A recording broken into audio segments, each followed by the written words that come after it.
A skinny kid stepped into the most elite bank in the entire city, a place so polished it looked like money itself had built it. His voice cracked as he approached the front desk. I, I just need to check my balance. The millionaire behind the counter, dressed in a suit sharp enough to slice through glass, threw his head back and laughed. Loud, cruel, the kind of laugh that makes everyone in the room look up. But when the screen finally blinked awake, that laughter died.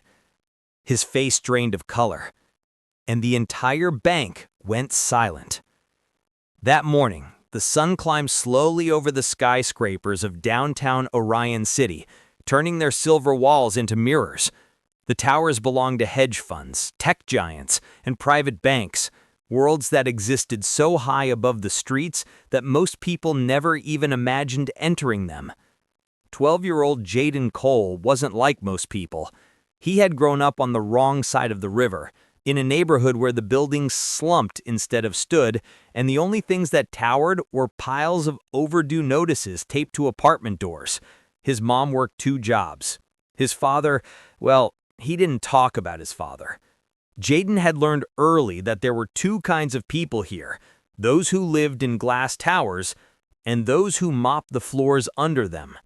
And today, terrified, sweaty, and wearing shoes that flapped with every step, he was about to cross into a world he had never belonged to.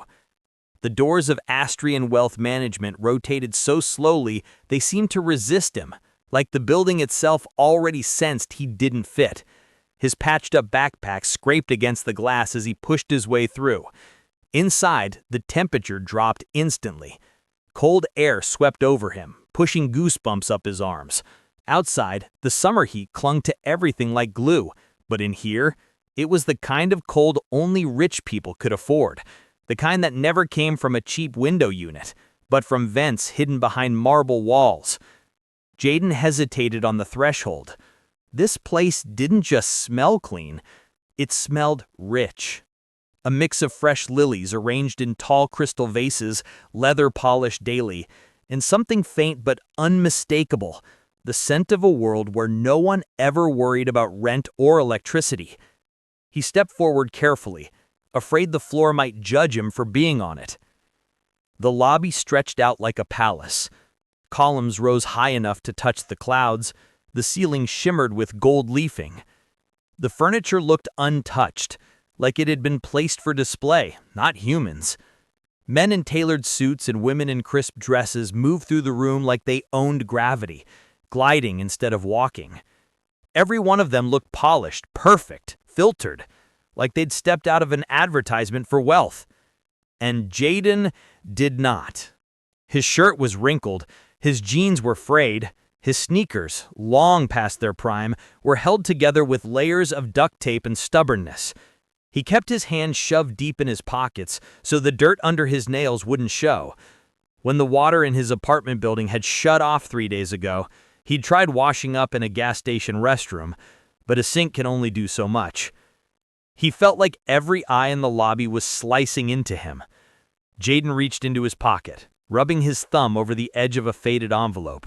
Inside was the small plastic debit card, the one that his mother didn't even know he had, the card that arrived with his name spelled wrong, the card he'd never used because he had never had anything to put on it. Until yesterday. A strange letter arrived. No return address, no explanation, just his name and a message so unbelievable he had read it 12 times.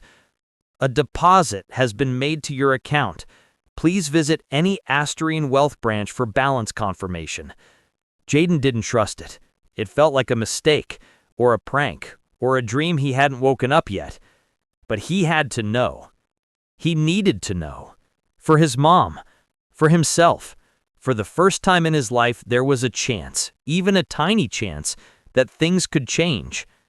He approached the reception counter. The man standing there was tall, stylish, and clearly annoyed at being interrupted. His suit probably cost more than Jaden's entire apartment. His hair didn't dare move. His watch was all diamonds and ego. "Yes?" he asked, not bothering to hide the irritation in his tone. I just need to check my balance." The man blinked once, slowly. Then his lips curled into a smile that didn't reach his eyes. "Your balance," he repeated, as if tasting the words. "Kid, this is a private wealth institution. We handle portfolios, not piggy banks." "I know, but they told me to come here." "Oh, did they?" The banker laughed, shaking his head. Sure. And next you'll tell me you have stock in the company, right?" Jaden didn't respond. He just slid his envelope forward, hands trembling. The banker snatched it, still smiling. Then he saw the card. The smile cracked. "Where did you get this?" "It's mine," Jaden whispered. "This card says elite accounts only. You don't just walk in off the street with something like this." Jaden felt heat crawl up his neck. "I'm telling the truth." The banker sighed dramatically, slipping the card into the reader. "All right, let's see the grand total." The screen lit up.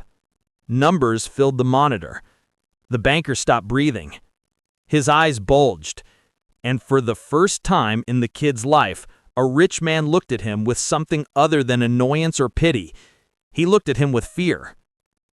"Oh my God," the banker whispered. He double-checked, then triple-checked. He even called up the back-end system, fingers shaking. Jaden swallowed hard. What does it say?" The banker leaned back, his face turning pale. Are you alone?" Jaden frowned. "Yeah. You shouldn't be." His voice dropped to a whisper. "You need a guardian, a lawyer, someone, anyone." "Why?" Jaden asked, his voice a whisper now too. The banker exhaled, trying to steady himself. "Because." He stared at the screen in disbelief. "You're not just a client. You're one of our highest value account holders." He turned the monitor toward Jaden, and the number on the screen wasn't hundreds. It wasn't thousands. It wasn't even millions. It was more. So much more that Jaden's knees nearly gave out. Because somehow, somewhere, someone had deposited a fortune into the account of a 12-year-old boy from the poorest part of the city, and nothing in his life, nothing in this city, would ever be the same. For a long moment, Jaden just stared at the number on the screen. A number so big it didn't look real. It didn't even look possible. Like someone had accidentally typed an extra 0, or 5, or 10. It felt like staring at phone number, not a bank balance. His throat tightened. This can't be mine," he whispered. The banker, Mr. Collins, according to the shiny gold nameplate, swallowed hard, tugging at his collar as though the air conditioning suddenly wasn't enough. It is yours," Collins said, voice strained. "The system is crystal clear. The account holder is you, only you." He tapped the screen again as if hoping it might magically change. It didn't. Jaden took a shaky step back, then another. His heart thudded against his ribs, too fast, too loud. He could hear it in his ears. He could feel it in his elbows. I think there's been a mistake." Collins shook his head immediately. "No mistake. Trust me, I wish it was. This account has priority status, highest tier. If there were even a decimal point off, we'd get flagged instantly. But this," Collins exhaled, "this is real." Jaden didn't feel excitement, or joy, or relief. Just fear. Raw, cold fear. A fortune like that didn't just drop into a kid's lap for no reason. Someone had put it there. Someone powerful. Someone wealthy. And someone who wanted him to have it. But who? He didn't know any rich people. He barely knew anyone outside his neighborhood. His family had nothing. His mom worked at a laundromat. His uncle drove a broken taxi. Their idea of money was having enough to keep the lights on. So why this? Collins waved frantically at a passing employee. "Marissa, lock my schedule and get Mr. Kellerman from compliance right now." Marissa froze mid-step. "Right now? For a walk-in client?" Collins glanced at Jaden, then leaned in. "This is not a walk-in. This is a high-risk asset client. Do you want to explain to corporate why we didn't escalate?" Marissa's eyes widened. She nodded and rushed off. Jaden felt smaller than ever. Rich people didn't whisper like this around him. Rich people didn't panic because of him. Rich people didn't look at him like he mattered. He didn't like it. Not at all. Collins rubbed his forehead.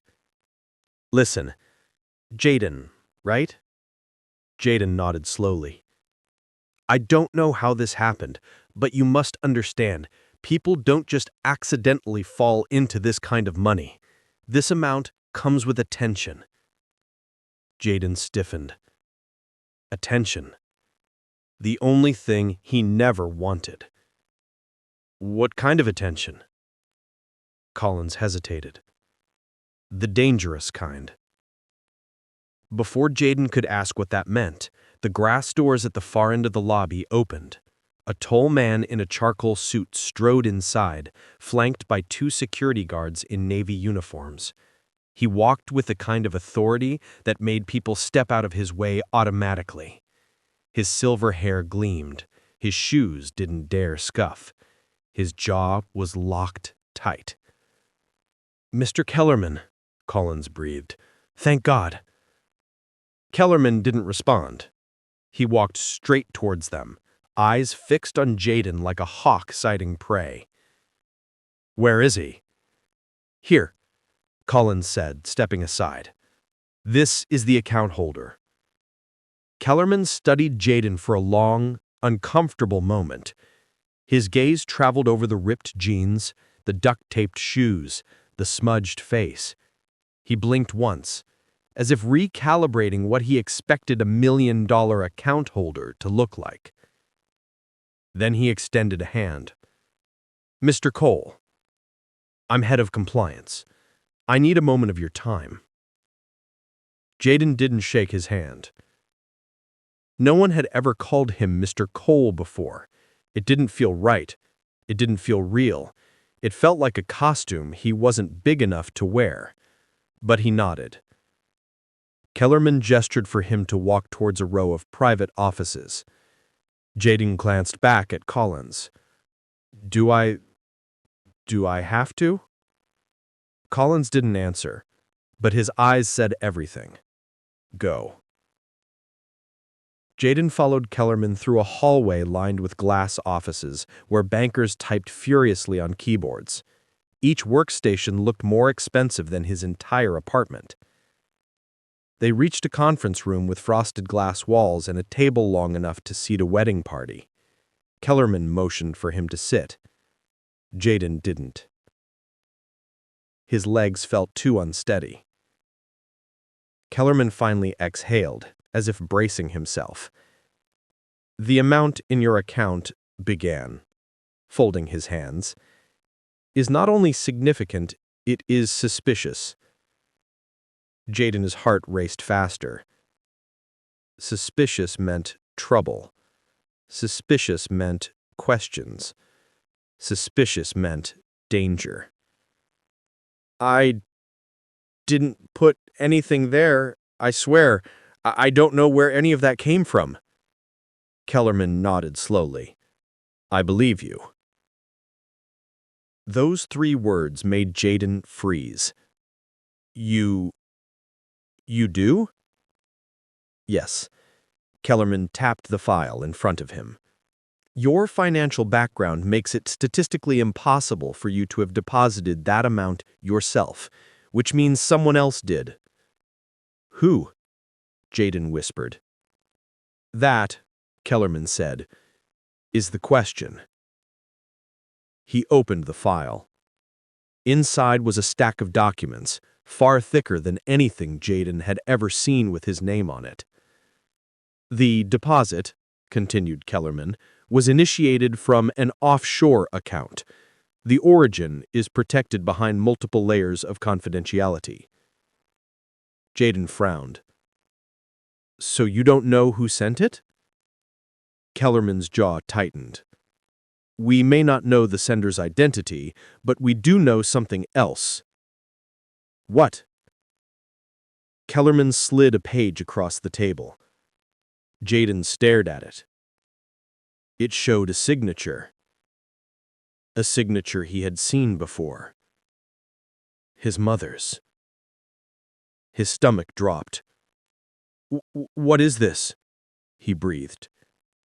Your mother, Kellerman said, tapping the caper, is listed as the emergency beneficiary. Should anything happen to you, every cent goes to her. Jaden felt his blood run cold. Something was wrong. Very wrong. His mother didn't know anyone rich. She never signed anything like this. She didn't even understand half the forms at her job. So, are you saying someone put all that money in my account and made my mom the backup? Yes. But why would they? Kellerman leaned forward. We believe someone is protecting you. Jaden froze. That word didn't fit his life. Nobody protected him. His mom tried, but she worked too much. His sister was too young. His father was gone. There's something else, Kellerman added. Whoever sent this, they don't want to be found. Jaden's stomach twisted. But if it's good money, why hide? Kellerman's voice dropped to a whisper. People don't hide generosity, Jaden. He paused. They hide power. Jaden's breath caught. He didn't understand everything, but he understood enough to know this. This money was not a gift. It was not an accident. It was not luck. It was a message. Someone out there, someone with enough wealth to terrify a private bank, was watching him. And whoever they were, they didn't want their identity known. Jaden looked at the balance again, that impossible number. And suddenly, for the first time, it didn't feel like hope. It felt like a warning. Jaden couldn't tear his eyes from the paper. That signature, shaky, looping, familiar, felt like a punch straight to his chest. His mother didn't sign documents like this. She didn't trust anything complicated. English wasn't her first language. Forms scared her. Contracts terrified her. Every time she had to sign something important, she made Jaden read it, line by line. So how? How was her signature on a multi-million-dollar offshore account? He shook his head hard. No, he whispered. This can't be right. My mom didn't sign this. She wouldn't. Kellerman tapped the paper gently. It's verified through biometric authentication. Pen pressure, angle, stroke pattern, it all matches her official ID signature. Jaden felt dizzy. But she doesn't know anyone rich, he insisted. She barely knows people outside our building. Kellerman watched him quietly, his expression unreadable. Jaden, he said finally, money like this doesn't show up in the life of a child from your circumstances by accident. Someone connected to you, or to your past, wants you protected. Jaden clenched his fists. My past, he echoed. I don't have a past. I'm 12. Kellerman didn't smile. Everyone has a past, even if they don't know about it yet. Jaden's breath caught. A memory surfaced, one he hadn't thought about in years. A man in a suit, a shadow standing in a doorway. The last night, his father was home.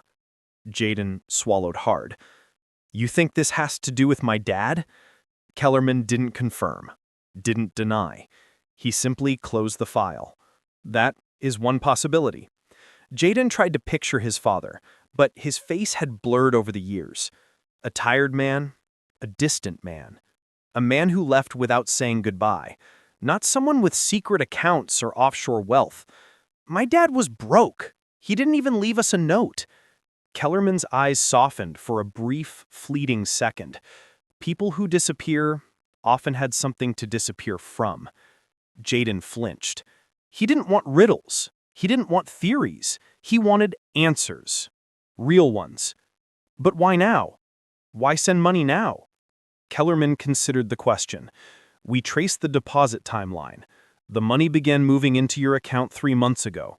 Small transfers at first, then larger. 3 months ago? Jaden repeated. His heart sank. That was the month his mom had gotten sick. The month she couldn't work. The month Jaden thought the world was falling apart. Why would someone start sending money when my mom got sick? Jaden whispered. Kellerman laced his fingers together. That is what concerns us. Jaden blinked. Concerns you? Yes. Kellerman leaned forward. Jaden, what exactly happened to your mother 3 months ago? Jaden hesitated. He didn't trust bankers. He didn't trust adults in suits. He barely trusted neighbors. But something in Kellerman's face, maybe the weight of his eyes, maybe the urgency behind his calm voice, made Jaden answer. She collapsed, Jaden said quietly. At work. At the laundromat. Kellerman nodded slowly. And the doctors? They said it was exhaustion. Too much work, not enough food. Jaden's throat tightened. She's still tired all the time. Kellerman's expression shifted. Not shock, not pity, recognition, as if he'd heard this kind of story before. Too many times. What if, he said slowly, her collapse wasn't random? Jaden froze. What do you mean? Kellerman opened another folder. This one was thinner. Newer. 3 months ago, he said, you and your mother were followed. Jaden's heart dropped. What? We pulled security footage around your neighborhood. A man was seen near your building several times before the transfers began. Jaden's stomach twisted. A man? Near our building? Watching us? Why would someone follow us? He whispered. Kellerman didn't blink. Because they knew something was coming. Something big. And they wanted to make sure you survived it. Jaden felt the blood drain from his face. Survived. This wasn't money. This was protection. Preparation. A shield. Who was the man? Jaden asked. We don't know yet. He stayed out of cameras as much as possible, but there's one clip, just one, where his face was partially visible. Jaden's heartbeat pounded in his ears. Show me. Kellerman hesitated. It may upset you. Show me. Kellerman reached into the folder and slid a printed still frame across the table. Jaden stared. The world tilted. The walls swayed. His knees went weak. Because the man in the picture, the man half hidden in shadows, the man watching quietly from across the street, looked exactly like his father. Older, rougher, but him. It was him. Jaden's vision blurred. My dad, he whispered. Kellerman stayed silent. He's alive? We don't know. Jaden shook his head, gripping the table edge. No, you don't understand. He left when I was 7. He never came back. His breath trembled. He wouldn't watch us from far away. He wouldn't. Kellerman's voice softened. People vanish for many reasons. Maybe he wasn't allowed to come home.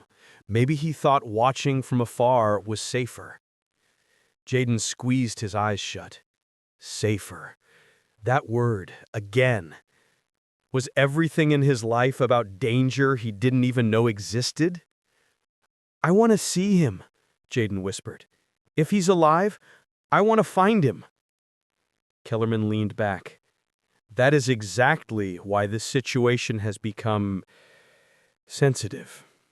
Jaden looked up sharply. What does that mean? Kellerman folded his arms on the table. Jaden, listen carefully, he said. The moment your balance appeared, our system flagged it. But do you know who else monitors deposits of this size? Jaden swallowed. Who? People who track financial crimes. People who track hidden wealth. People who track... He stopped himself. Jaden felt a chill race down his spine. Who? He insisted. Kellerman took a deep breath. The government. Jaden's stomach flipped. The government? Yes, not just them. International agencies. That amount of money doesn't move quietly. Kellerman lowered his voice. Someone out there knows you have it. Jaden's hands shook. Are they coming after me? Kellerman didn't answer directly. Jaden, you need protection, and you need it now. Jaden backed up a step. No, he said. I need my mom. I need to tell her. You can't, Kellerman said sharply. Why? Because the minute you tell her, they'll know. Who? Kellerman finally said the words Jaden feared most.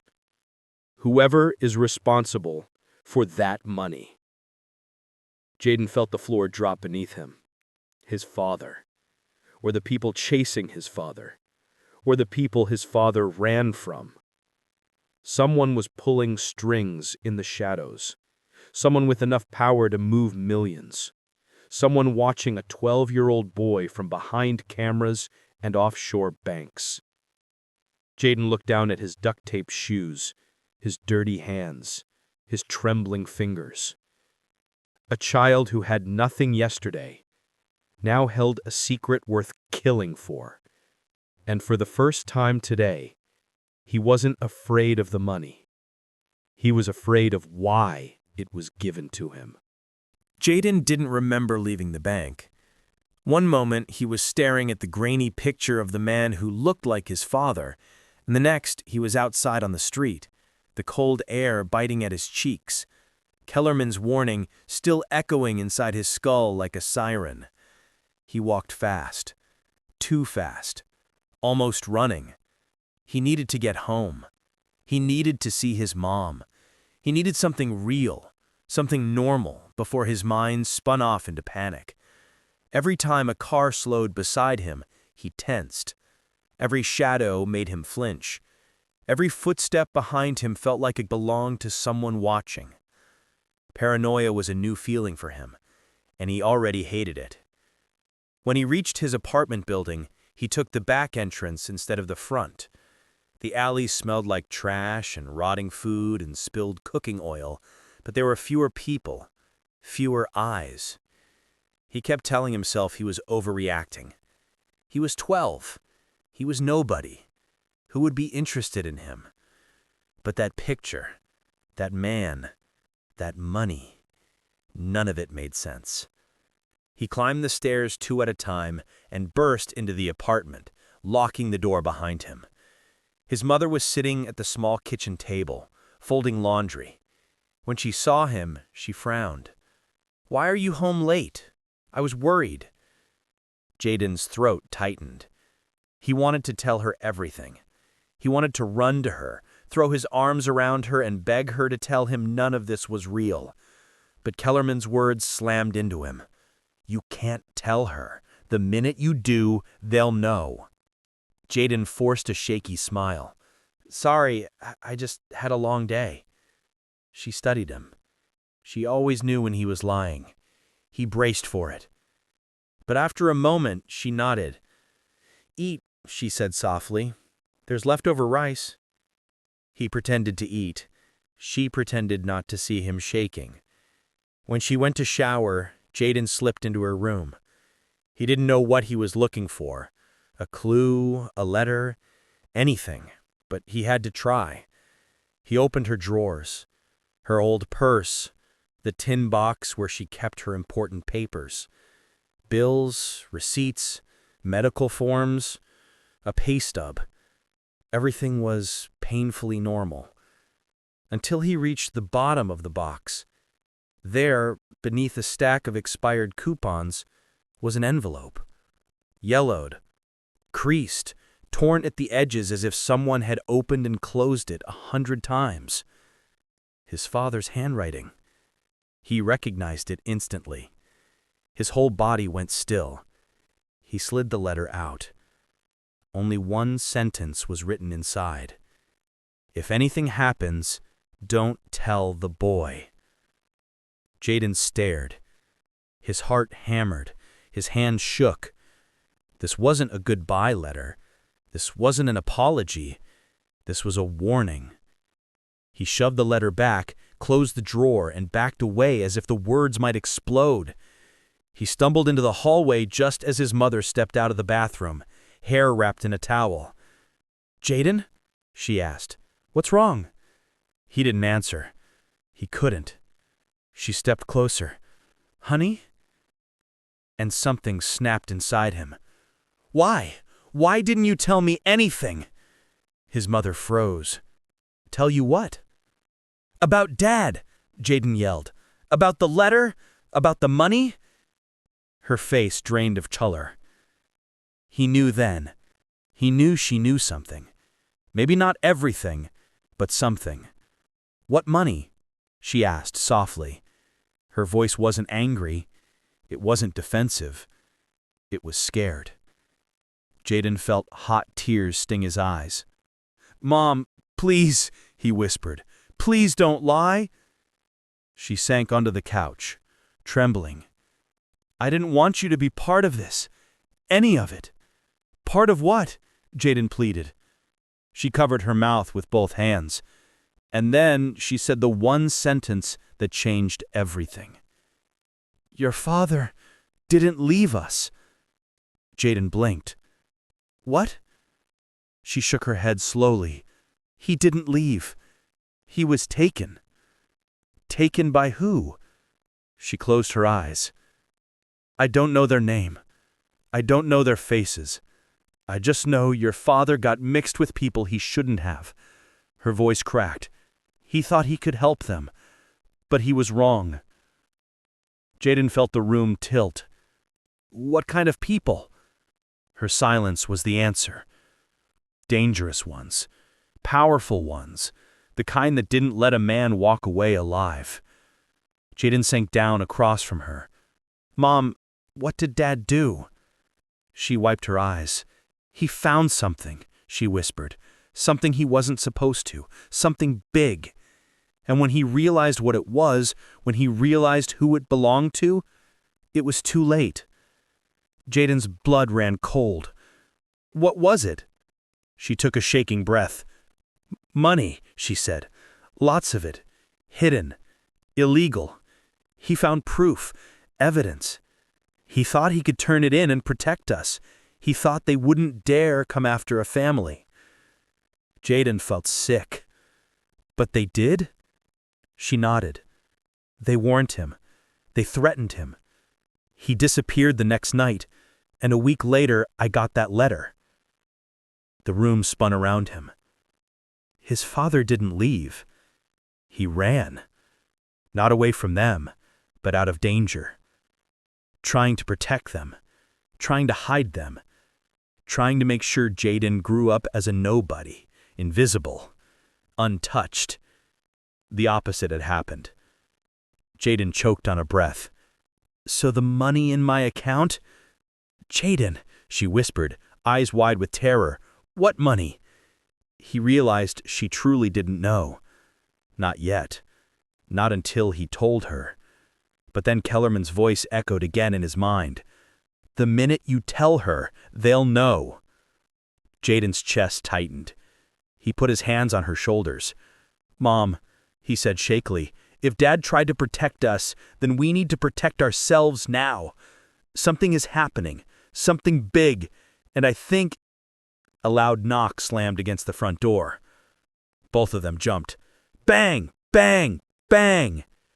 Not a polite knock. Not a neighbor. A heavy, deliberate pounding. Jaden's heart stopped. His mother pressed her hand to her mouth. "Jaden," she whispered, "don't move." Bang! Bang! Bang! "Open the door," a deep voice commanded. "We need to speak with the boy." Jaden's breath froze in his lungs. They came. Already. His mother grabbed his arm, pulling him toward the back window. But another voice came from the hallway. "He's inside. Don't let them stall." Jaden's pulse thundered. Who are they? Government? Criminals? The same people who took his father? His mother whispered, "Run." But Jaden shook his head. "No," he whispered back. "I'm done running." Another booming knock rattled the walls. This wasn't just a confrontation. This was the moment everything exploded. And from the other side of the door, the voice repeated, "Open up, now." The next knock wasn't a knock at all. It was a boom, a blow so forceful the entire door shuddered inside its frame. Jaden's mother flinched so violently her shoulder hit the wall. They weren't trying to enter. They were giving a warning, a countdown. Jaden's lungs squeezed so tight he could barely breathe as he pulled his mother toward the small hallway leading to the fire escape window. But before they reached it, a new voice came from the hallway outside, a calm one, measured, commanding. "That's enough. Step back." The pounding stopped. Silence. Jaden froze. His mother froze. Every instinct he had screamed danger, but there was something different about that voice. Not like the others, not forceful, not threatening, controlled, in charge. A second later, a single knock sounded, one short, sharp rap. Professional. Jaden's mother closed her eyes in fear. Who is it?" she called, voice trembling. "Mrs. Carter, my name is Agent Rhodes, Federal Bureau. We're here to speak with your son. No one will harm you." The word federal sent a cold shock through Jaden's chest. His father had been terrified of these people, or people who claimed to be them. His mother grabbed Jaden's wrist. "Don't," she whispered. "We don't know who they are." Another knock, softer this time. "Ma'am," Rhodes said, "if we wanted to force our way in, we already would have. We're not here to arrest you. We're here because your husband was involved in something larger than you know. And the people after him, they don't knock. They burn houses down." Jaden's mother inhaled sharply. Jaden felt her hand shaking. Before she could respond, Rhodes spoke again, quieter. "Please, we're trying to keep your family alive." Alive. The word felt too sharp, too real. Jaden stepped forward. "Mom," he whispered. She turned to him, eyes wide, full of panic and love and fear all blended together. "No," she whispered fiercely. "No, Jaden, you're not talking to anyone." "But Dad," Jaden whispered, "if this is about Dad—" Before the argument could escalate, Rhodes spoke again. "Jaden Carter," he said through the door, voice strikingly steady, "we know what's in your account." Jaden's blood went ice cold. His mother gasped, covering her mouth. Rhodes continued, "And we know who put it there." A long, heavy silence. Then, "You're in danger. We're here to get you out before they do." Jaden swallowed. He looked up at his mother. Her eyes were wide with terror, her breath shaking, her mind racing. "Mom," Jaden whispered, "they know everything. If we don't open the door, they'll open it eventually." Her hand dropped from his wrist, not because she agreed, but because she knew he was right. She walked to the door slowly, every step stiff with fear, and placed her trembling hands around the locks. One click, another, and another. Jaden stepped behind her, heart pounding so hard it echoed in his ears. When she pulled the door open, she staggered back. 3 people stood in the hallway, all dressed in dark, plain suits. No sunglasses, no guns drawn, no badges visible. The man in front, Agent Rhodes, had a calm, unreadable face, gray at the temples, eyes sharp, intelligent, watchful. He looked at Jaden first. Not his mother, not the apartment. Him. "Thank you," Rhodes said quietly. "We don't have much time." Jaden's mother stepped between them immediately. "No," she snapped. "You don't go near my son until I see credentials." Rhodes nodded once, respectful. He reached slowly into his jacket and produced a badge and ID card. The two agents behind him did the same. Jaden stepped closer, examining them the way his father taught him to spot fake bills. Look at the seals, the edges, the fonts, the hologram shimmer. They looked real. Too real. His mother exhaled shakily. Rhodes slid the badge away. "We're not here to arrest you. We're here to protect you from the people your husband crossed." Jaden's mother stiffened. "What do you know about my husband?"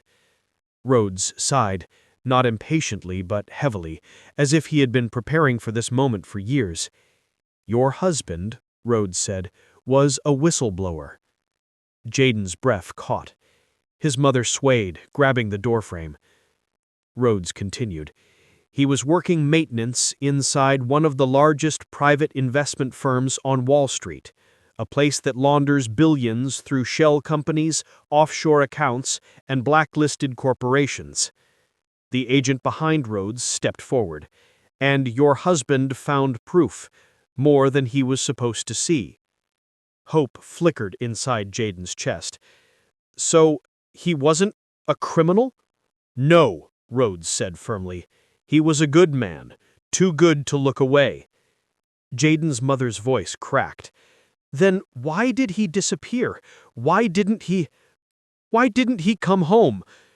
Rhodes paused. His expression shifted. Sadness, regret, something deeper.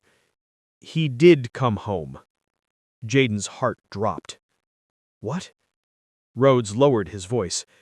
"The night he disappeared, he came back for one reason, to leave something behind." Jaden's world tilted. "What did he leave?" Rhodes' eyes softened.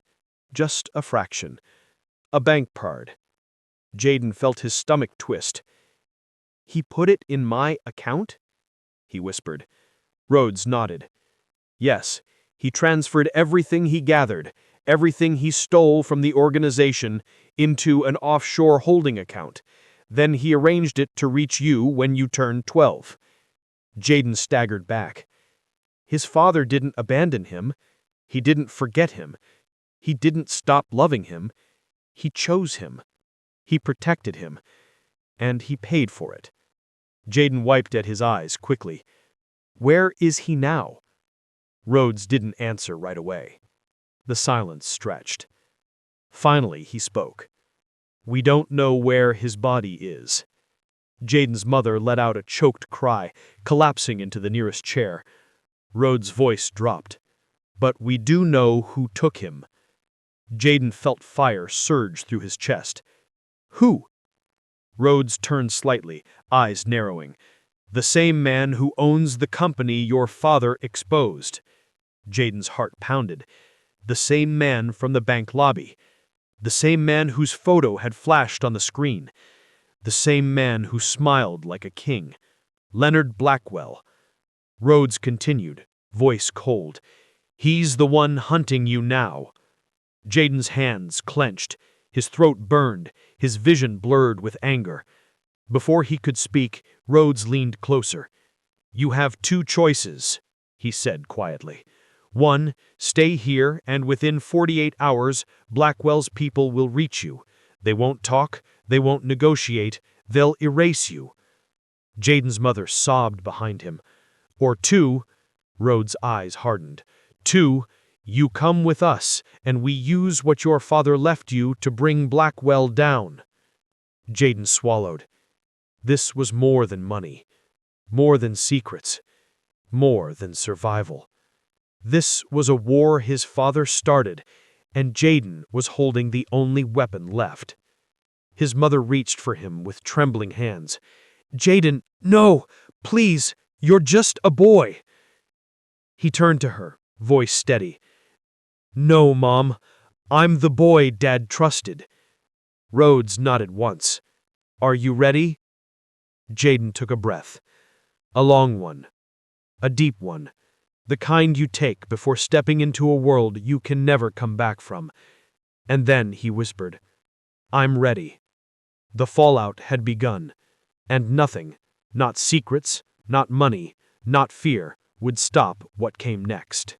The hallway outside their apartment suddenly felt too small, too exposed, too fragile for the truth that had just been unleashed. Agent Rhodes thing-laced a second. Pack the essentials, he told Jaden's mother quietly. Clothes, documents, medications, nothing that ties you to anyone outside this home. Jaden's mother was still crying, but she obeyed, not because she trusted these men, but because every part of her knew they weren't lying. Jaden didn't move. He stood frozen in the doorway, staring at the peeling paint on the wall, hearing Rhodes' words echoing in his skull like a warning siren. Your father was a whistleblower. He didn't abandon you. Blackwell took him. His heart felt too big for his ribs. His throat hurt from holding everything in. He didn't cry. Not once. Not in front of Rhodes. Not in front of anyone. He only swallowed hard, forcing the pain into the very depths of himself. Rhodes watched him quietly. The older man studied him the way someone studies a fuse before it reaches the dynamite.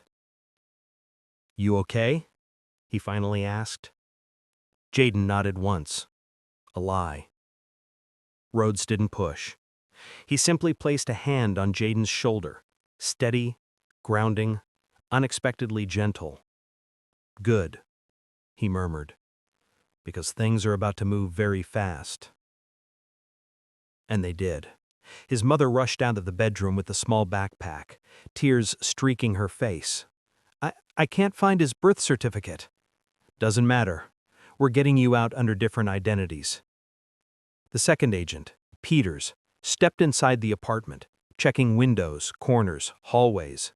His movements were sharp, precise, fast. The third, a woman named Hale, spoke into an earpiece. We're clear on this floor. South entrance secured. North entrance has movement. Jaden's head snapped up. Movement? Jaden's jaw tightened. Blackwell's men. The words shredded Jaden's breath. They're watching the building, Hale said, her voice clipped. 2 SUVs, black-tinted windows, no plates. Jaden's mother clutched the backpack tighter. What do they want? She whispered. Rhodes didn't sugarcoat it. You. Jaden felt his knees weaken. Not him. Not just him. His mother, too. A heat rose inside him, anger, guilt, terror. He stepped in front of her instinctively. Rhodes noticed. Listen carefully, Rhodes said. We're leaving through the service tunnels under the building. They don't know about them, but we need to go now. Jaden nodded. I'm ready. His mother grabbed his hand. But before they could move, the lights in the hallway flickered. Just once. Then again. Then went out entirely. The building was plunged into darkness. Jaden's heartbeat thundered in his ears. Hale cursed under her breath. Power grade just got cut, she said. Not by us. Rhodes grimaced. Blackwell's people are making their move. Jaden's mother began to tremble violently. No, no, no! Rhodes raised his hand, reassuring her. We're not letting anything happen to you. Stay behind me. They moved. Fast. Silent. Down the narrow service stairwell that smelled like rust, mold, and old water damage. Jaden's hand slid along the cold railing as they descended floor after floor into pitch-black shadows. At the bottom, Peters shoved open the door that led to the basement utility room. A maze of old boilers, pipes, dusty carts, and cleaner's supplies lined the walls. Hale moved ahead, switching on a small tactical light. This way.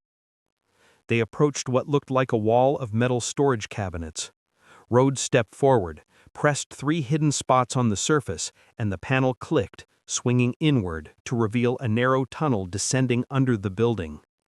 Jaden stared in awe. "You serious?" he whispered. Rhodes nodded. "This city is older than it looks. These tunnels were built before the bank towers existed, before Blackwell existed." Hale glanced back. "They won't find us for at least 10 minutes, but once they do, we'll be long gone."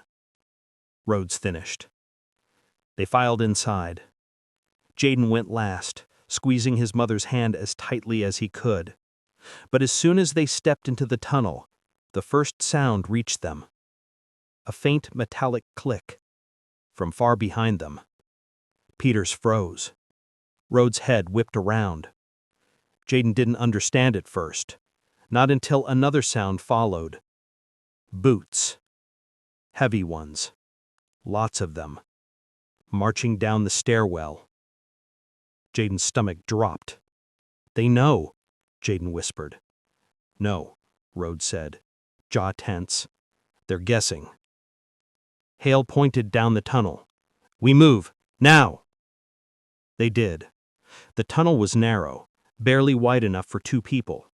Pipes lined the ceiling, dripping occasionally on Jaden's hair. His mother squeezed his hand so tightly her nails dug into his skin. Behind them, the boots grew louder, closer. Then a flashlight beam flickered against the far wall. Peters muttered something sharp under his breath. "They're faster than we expected." Jaden's breath came in shallow bursts, but he didn't stop. He didn't stumble. He kept up with Rhodes, step for step. The tunnel twisted, turned, sloped downward, and finally opened into a massive underground chamber filled with old machinery and a cluster of rusted maintenance carts. "This way," Rhodes said, heading toward a door on the far left. But before they could reach it, a voice echoed from behind them. Cold, confident, mocking. "Well, well, looks like the rats found a hole." Jaden stiffened. Rhodes spun around, gun raised. But Jaden didn't need to see the speaker to know who it was. He recognized that voice from the internet, from the bank's promotional videos, from the screen that had shown his net worth. Leonard Blackwell stepped into the chamber, flanked by 6 men in tactical gear. He wore a flawless suit, a perfect tie, a smile that didn't reach his eyes. "Hello, Jaden," Blackwell said softly. Jaden stepped in front of his mother. Blackwell chuckled. "Your father said you were brave. I see he wasn't lying." Jaden's jaw clenched. "Where is he?" Blackwell's smile faded. "He's, taken care of." Rage shot through Jaden so fast he saw white for a moment. Rhodes raised his weapon. "That's enough, Blackwell." Blackwell didn't even look at him. "You think you can protect him? Do you have any idea what that money is? Where it came from? What it can do?" Rhodes didn't answer. Blackwell took a slow step forward. "The boy has no idea the war he's walking into. His father barely understood it." Jaden's voice came out low and steady. "He trusted me." Blackwell smirked. "Your father trusted the wrong people, and he paid for it." Jaden felt something inside him snap. He lunged forward before anyone could stop him. Rhodes caught him by the arm, barely. "No," Rhodes warned. "Not now. Not like this." Blackwell tilted his head, amused. "You're angry? Good. Anger makes you predictable, and predictable people are easy to break." Jaden's breathing turned ragged. He wanted to tear the smug smile off that man's face. He wanted answers. He wanted justice. He wanted revenge. Blackwell stepped closer. "You're coming with me, boy." Rhodes raised his weapon higher. "No, he's not." Blackwell didn't flinch. His eyes locked on Jaden. "Your father stole something far bigger than money. He thought he could hide it by burying it in your account. But I always finish what I start." Jaden's pulse thundered. What did he steal? Blackwell paused. Then he smiled. "Oh, you'll find out soon enough." And then gestures were exchanged so quickly, Jaden couldn't fully process them. Rhodes shouted, "Down!" A deafening explosion shook the chamber. Dust erupted. Pipes burst. The ground trembled. Jaden fell backward, his mother screaming his name. Through the smoke, Rhodes grabbed him and yelled, "Run!" And the war Jaden Carter never asked for had finally begun. Marcus didn't sleep the night before the hearing. Not because he was afraid, but because for the first time in his life, he felt something unfamiliar burning in his chest. Hope. It was a dangerous thing, he knew. Hope could lift you only to crush you with the fall. But as he lay awake on the thin mattress in the shelter, staring at the water stain on the ceiling that looked like a twisted map of places he'd never been, he realized there was no going back. Not after everything that had happened. Not after the world had seen what Gregory Blackwell had tried to take from him. Not after the city had chanted his name in the streets. In 12 days, everything Marcus had known about the world had been flipped inside out. A week ago, he was invisible. Now, he was unavoidable. He sat up slowly, rubbing his tired eyes as dawn crept across the sky. The shelter was quiet, dusty beams of morning light stretching across rows of metal bunks. At the foot of his own bed sat 2 objects he still couldn't believe were his. A new pair of shoes, real shoes, the kind from stores that had security guards and glass displays, and a set of neatly folded clothes that someone from the advocacy group had dropped off the night before. Big day, huh? Marcus turned. Ms. Alvarez, the shelter director, stood in the doorway, arms crossed and a tired smile on her face. She had always been kind to him, even when kindness was something he couldn't afford to trust. "Yeah," Marcus said softly. "Guess so." She stepped into the room and looked at him the way someone looks at a person right before they say something important. "Whatever happens in that courtroom," she said, "you walk in there remembering who you are. Don't let the cameras, the lawyers, the money, any of it, make you small again. You hear me?" Marcus nodded. Her fingertips briefly brushed the back of his head in a gesture that felt almost maternal. And for a moment, he didn't feel alone. The courthouse was a beast of stone and glass, towering over the street like it was built to intimidate. And maybe it was.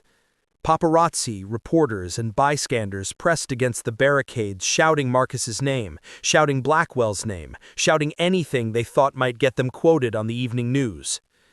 Marcus stepped out of the advocacy group's van and the noise exploded. "There he is! Marcus! Marcus! Kid, did you really oust a billionaire? What are you going to do with the money? Sir, look this way, sir." Sir. They were calling him Sir. He wasn't used to that. He didn't think he ever would be. Security closed in, guiding him forward. Cameras flashed so aggressively that his eyes watered. His advocate, a man in his early 40s named Evan DeBray, placed a steadying hand on the boy's shoulder. "You're doing great," Evan murmured. "I haven't done anything yet." Evan gave him a small smile. Sometimes just surviving this kind of attention is doing more than enough. Inside the courthouse, the atmosphere shifted. The marble floors felt cold under his shoes. Real, unduct-taped shoes. And the echo of footsteps sounded like they belonged to someone older, someone stronger. They entered the courtroom. Gregory Blackwell was already there. He sat at the defense table, surrounded by his stacked team of attorneys, all sculpted haircuts, silver watches, and tailored arrogance. Gregory himself looked thinner than Marcus remembered, pale, drawn, the kind of person who had gone too long without sleep and too long without humility. When his eyes flicked towards Marcus, something flashed across his face. Not fear, not guilt. Recognition. as if he finally realized the person he had underestimated was not a kid wandering into his bank by accident, but a storm he had helped create. They stared at one another until the judge entered and everyone rose. The hearing began with formalities Marcus didn't understand. Motions, objections, admissions, exhibits. Words tossed back and forth like weapons he wasn't trained to use. But he didn't need to. Evan had told him so. You speak when spoken to, you tell the truth, and you let us handle the rest. Then came the moment the courtroom had been waiting for. Your Honor, the prosecutor said, rising from her seat, we call Marcus Delgado to the stand. His heart pounded. His palms dampened, but his feet carried him forward.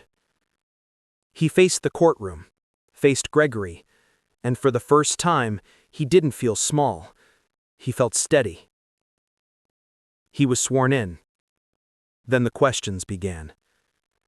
Marcus, can you tell the court why you went to Blackwell & Associates on the morning of June 12th?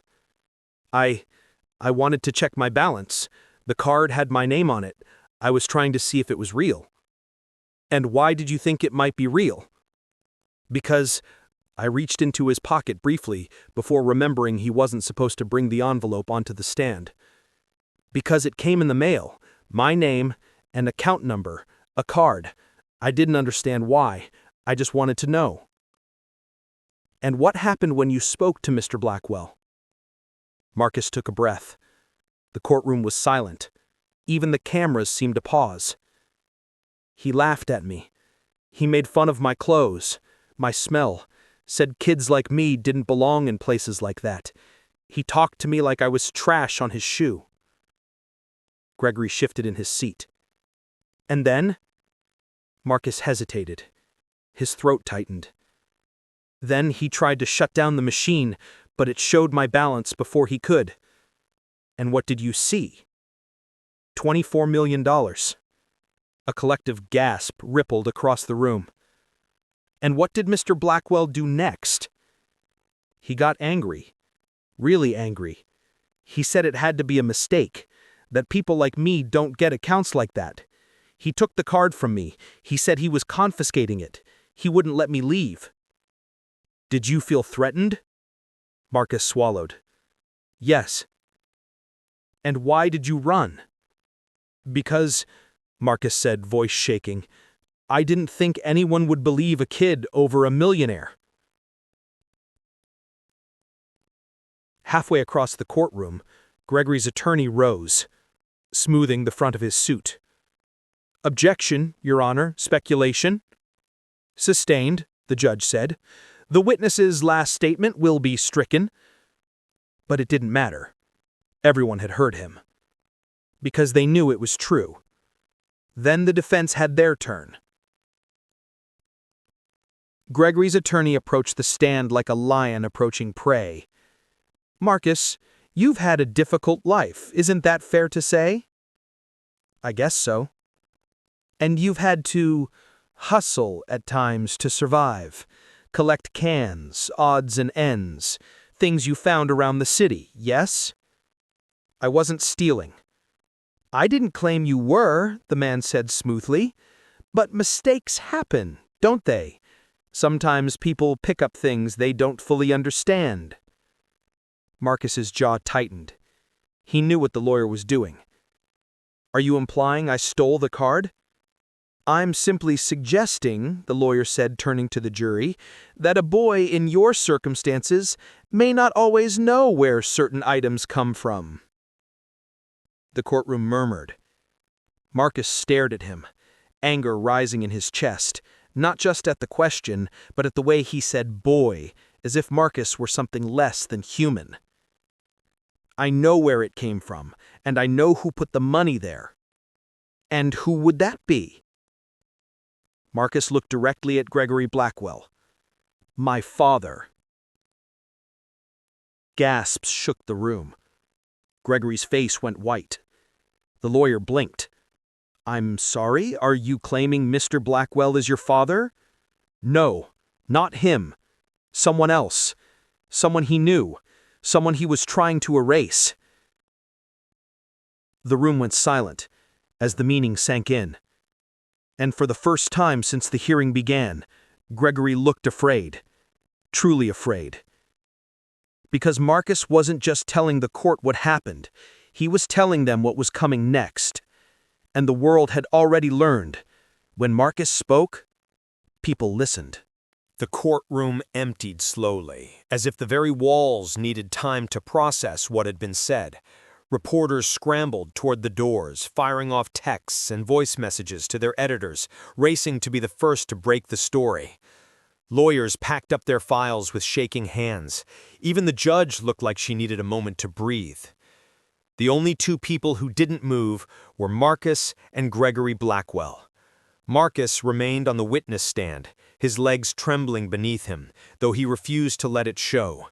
Gregory sat at the defense table, frozen, his fingers clenched so tightly around his pen that his knuckles had turned bone white.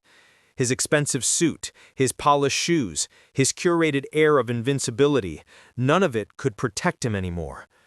Not from this, not from the truth, because once the truth had oxygen, it grew, and now it filled the room.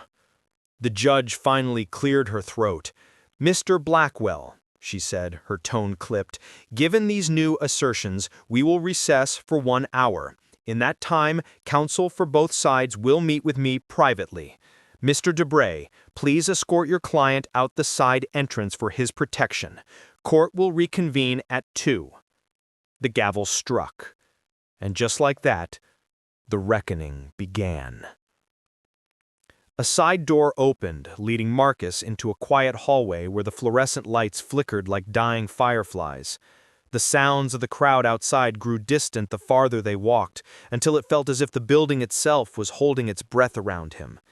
Evan walked beside him silently for a few paces before speaking.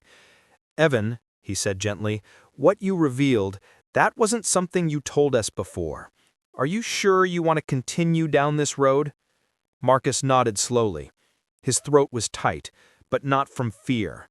Not anymore. "I didn't know until last night, not for sure. I mean, I always suspected something, but I never had proof. Not until someone slipped this under our door at the shelter." He removed a crumpled piece of paper from his pocket. Evan leaned in. It was a birth certificate. The father's name, Elias Hartwell. Not Blackwell, but dangerously close. A name that disappeared from Manhattan financial circles over a decade earlier. A name people whispered about, an heir who vanished without explanation, a fortune that had simply evaporated. Until now. Elias Hartwell was Gregory's business partner, his protege, a rising star. Some said he was more talented than Gregory himself. "He was my father," Marcus said quietly. "I don't remember him. I was too little. But I remember someone humming to me. And I remember a watch, a gold one, with a cracked face. And when I saw pictures of Elias online last night, he was wearing that watch." Evan exhaled sharply. "And Gregory?" he asked. Marcus's jaw clenched. He didn't want anyone to know Elias had a kid, because the money my dad left, those $24 million, weren't from Gregory. They were from him, my father. And he hid it, hid me. The boy's voice shook, but not with fear, with fury he had never allowed himself to feel before. He told everyone Elias died without heirs, so he could take control of the company, of everything. But he knew about me. "So he buried the account," Evan said softly, until the automated quarterly update reset it and mailed out a new card. Marcus nodded. He never expected it to reach me. Evan placed a hand on his shoulder. "This changes everything, Marcus." Marcus looked up at him. "I know." When court resumed, the energy in the room was electric. The spectators had doubled. Every major news outlet had cameras outside. Every seat was filled. Even the judge seemed to carry herself with the awareness that history was unfolding between these walls. Gregory Blackwell stood at the defense table, but he no longer carried the swagger of a man untouchable. He looked smaller now, as though shrinking beneath the weight of secrets that had finally clawed their way into the light. The judge addressed him first. "Mr. Blackwell, new evidence suggests you may have knowingly concealed a legal heir to the Hartwell estate and attempted to seize his assets. Before this court proceeds, do you have anything you wish to say?" Gregory rose slowly. His hands trembled. For a moment he looked like he might speak, but no words came. Instead, he sank back into his chair. His silence was louder than any confession. The prosecution moved swiftly. "Your Honor, we request a full financial audit of Blackwell and Associates, immediate seizure of all relevant records, and protective custody for the minor involved." Gregory's attorney objected, but the judge overruled him with a single strike of her gavel. The room erupted. Papers shuffled. Reporters whispered furiously. Even the jury stared with wide eyes, as if watching the downfall of a man they once believed too powerful to touch. But the judge wasn't done. "Furthermore," she said, turning toward Marcus, "given the potential threats to this child's safety and the unprecedented nature of this case, I am appointing a guardian ad litem to represent his interests. A full investigation into the Hartwell estate will begin immediately." Marcus's stomach fluttered, his heart pounded. Evan whispered, "This is good. This is very good." Then the judge looked directly at Marcus. "Young man," she said, her tone softening, "do you have anything you wish to say before we conclude for today?" Marcus stood. The room fell silent. He didn't look at the cameras, or the crowd, or Gregory. He looked at the judge. "I never wanted any of this," he said quietly. "I just wanted to check my balance. I didn't know it would change everything.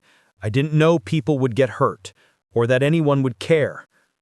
A ripple of emotion moved through the courtroom.